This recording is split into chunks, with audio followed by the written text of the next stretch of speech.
It takes a specific kind of alchemy for a social media page with under 30,000 followers to routinely pull in millions of views. But right now, highly specific anonymous accounts are achieving exactly that, and they are doing it with almost perfect consistency. The videos dominating these feeds rely on a simple, deeply satisfying loop: the precise unboxing and step-by-step assembly of intricate miniature cars and motorcycles. When you watch these clips, your brain automatically calculates the cost of the hobby. You picture expensive imported model kits and the hours of painstaking concentration required to assemble tiny parts with specialized tools.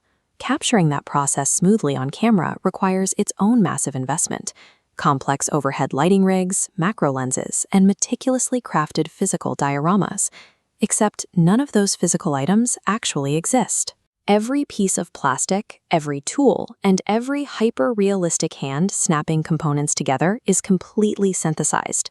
This entire viral empire is generated from scratch in minutes using free AI tools. A single text blueprint acts as a digital director, enforcing strict rules for vehicle color, camera movement, and assembly. That structure instantly scales out, forcing the AI to output 50 distinct variations, creating an immediate backlog of content. Within seconds, the system specifies the exact components needed to build a pristine white Mercedes-AMG G63. The instructions are entirely modular. The identical prompt structure smoothly swaps out a four-wheeled SUV for the exposed mechanical details of a Ducati Panigale V4R. Pre-production phases that historically required weeks of storyboarding and set design are compressed into an instantaneous text-based generation loop. To turn those text instructions into actual footage, creators feed the structured prompts into Google Flow, an AI video synthesizer equipped with free rendering credits. The realism of the assembly process relies on a very specific technical parameter. By setting the generation model to ingredients mode, the AI understands it needs to display individual, disassembled pieces rather than a finished product. Because this content is engineered specifically for vertical feeds, the aspect ratio is strictly locked to a 9:16 frame, filling a phone screen completely. The timeline is also capped at exactly 10 seconds. This restriction conserves rendering credits while guaranteeing a fast, high-retention loop that algorithms prioritize. When the render finishes, the resulting video is remarkably convincing. Simulated hands reach in, snapping tiny tires and glossy panels onto a miniature chassis. The pipeline handles intricate visual demands without hesitation, faithfully rendering the precise weave of miniature carbon fiber components on a Yamaha YZF R1M. By locking in these precise settings, anyone can execute a reliable feedback loop. Raw text goes in, and highly satisfying finished video comes out.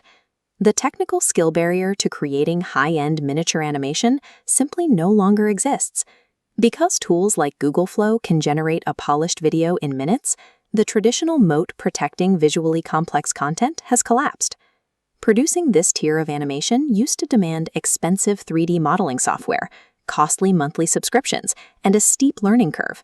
Now, it requires a web browser and an internet connection. Dominating a specific niche no longer scales with a massive production budget. Success comes from identifying a universal psychological trigger, like the satisfaction of watching interlocking pieces snap together, and pointing an automated engine directly at it. The end result of that psychology is a flawless digital diorama, concluding with the polished reveal of a Ferrari 296 GTB that looks practically tangible. This specific workflow builds miniature vehicles, but the underlying mechanics are entirely agnostic. The same structure can instantly manufacture satisfying content for completely different subjects and styles on demand. When a wildly successful, hyper-specific video suddenly takes over your feed, you shouldn't picture a busy workshop or a team of editors. You should wonder what the text prompt looked like.